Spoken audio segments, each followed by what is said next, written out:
Hello guys, તો તમારું સ્વાગત છે અમારી યુટ્યુબ ચેનલમાં.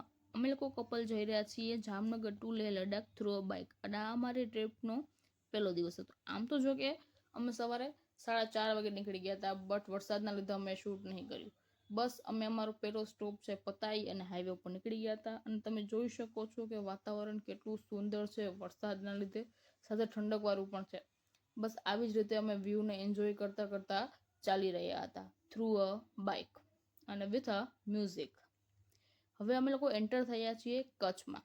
કચ્છમાં પણ થોડો એવો વરસાદ હતો, જેથી વાતાવરણ છે ઠંડકવાળું હતું, તડકો નહોતો, જેથી બાઇક રાઇડિંગમાં ખૂબ જ મજા આવી રહી હતી.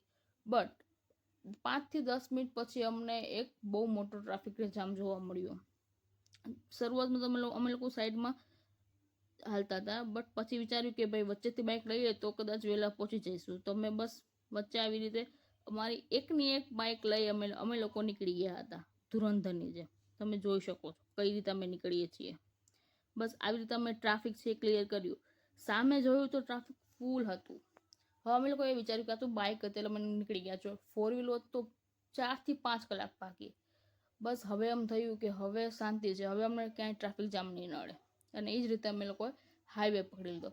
બટ કચ્છ છે, વિચારવાનું જ નહીં કે ટ્રાફિક ના હોય, બીજો ટ્રાફિક જામ નડ્યો. આ વખતે તો એવું થયું કે જે અમે ટ્રાફિકમાં ફસાયા ત્યાં ભાઈએ કીધું કે સામે ગાડી છે એ પલટી ખાઈ ગઈ છે, જેના લીધે ટ્રાફિક 3 થી 4 કલાક સુધી જામ રહેશે. બટ તમે બાઇક છે તો તમે એક કાચો રસ્તો છે ત્યાંથી રોંગ સાઈડમાં લઈ લો અને હાઈવે ઉપર નીકળી જાઓ. તો અમે વિચાર્યું કે એ જ કરવું પડશે. હવે તો મેં આગળથી એક કાચો રસ્તો હતો ત્યાંથી રોંગ સાઈડમાં લીધું. હવે તમે જોઈ શકો છો માટી છે, એ લાલ માટી છે, પ્લસમાં વરસાદના લીધે ચીકણી બની છે, એટલે કેરફુલ રીતે જવું પડે એમ હતું. પછી હવે સામે જ્યાં રોડ પર પહોંચીએ તે જોયું કે સામેથી વાહનો બી આવે છે અને સાથે ટ્રકની લાઈન પણ છે. અમે લોકો થોડીક વાર ઊભા રહીને જોયું કે ભાઈ શું કરવું, જવું છે કે નહીં જવું. પછી વિચાર્યું કે જો આ ટ્રાફિકમાં રહીશું તો 3 થી 4 કલાક પાકી. તો અમે લોકોએ વિચાર્યું કે ચાલો આપણે જતા જ રહીએ. બસ અમે લોકો રોંગ સાઈડમાં નીકળી ગયા અને બસ 10 મિનિટની લાઈન પછી અમને લોકોનો મસ્ત સુંદર એવો હાઈવે મળી ગયો. બટ અમારો રસ્તો તો સુંદર હતો, સાથે વાતાવરણ પણ અમારી બાઇકની એટલી ખરાબ હાલત થઈ ગઈ હતી વરસાદના લીધે. આજુબાજુ વાહન જે નીકળે તે ઉડાડતા છે એ અલગ, અને પ્લસ કોલસો. બાઇક તો શું, અમારા બધાના ફેસ બી કોલસાવાળા થઈ ગયા હતા. પછી એક સ્ટોપ લીધો, અમે અમારી બાઇક જોયું, આજુબાજુમાં સર્વિસ સ્ટેશન જોયું, પણ અમને ક્યાંય મળ્યું નહીં કે અમે બાઇક સાફ કરાવીએ. પછી વિચાર્યું કે આગળ ક્યાંક મળશે તો ત્યાં બાઇક સાફ કરાવશે. પછી અમે ફ્રેશનઅપ થયા અને બસ જો અમે બીજો સ્ટોપ છે એ પતાવી અને અમે એક સર્વિસ સ્ટેશનમાં પછી આગળ જોયું અને સર્વિસ સ્ટેશનમાં અમે અમારી બાઇક છે એ ક્લીન કરાવી. અમે લોકો રાજસ્થાનમાં ઓલરેડી એન્ટર થઈ ગયા છીએ અને એટલો ખૂબ તડકો પડે છે રાજસ્થાનમાં કે વાત જવા દો. તો મેં બસ રાતના કદાચ બપોરના 2 વાગ્યા હશે ત્યારે અમે રાજસ્થાનમાં એન્ટર થયા છીએ. અને પછી અમે અમારું ગાડી છે પેટ્રોલ ફૂલ કરાવી. ત્યાં લોકો છે અમારી બાઇક વિશે પૂછતા હતા કે તમે ક્યાંથી આવ્યા છો, શું છે, કઈ બાઇક છે, કે એમને આ બાઇક વિશે કાંઈ નોલેજ જ નહીં. એમ કહે છે કે અમારા પાસે અમારા ક્યાંય આ બાઇક જોવા જ નહીં મળી. પછી રાતના 6:30-7 વાગ્યા સુધીમાં અમે લોકો રામદેવડામાં, રાજસ્થાનમાં જે આવેલું છે રામાપીનું મંદિર, ત્યાં એન્ટર થઈ ગયા હતા. અને સાથે સાથે આખા દિવસના તાપ પછી આ વાતાવરણ જોતા એટલો આનંદ થયો છે કે વાત જવા દો.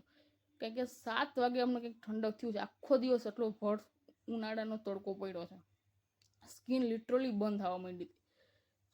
ઠંડી લહેર કે આવતી હતી અને અમે બસ આ વાતાવરણ સાથે એન્જોય કરતા કરતા રામદેવડામાં 7:30 વાગે એન્ટર થઈ ગયા છીએ. અને એટલો થાક લાગેલો છે કે આજે અમે આખા દિવસના 700 કિલોમીટર રન કર્યા છે.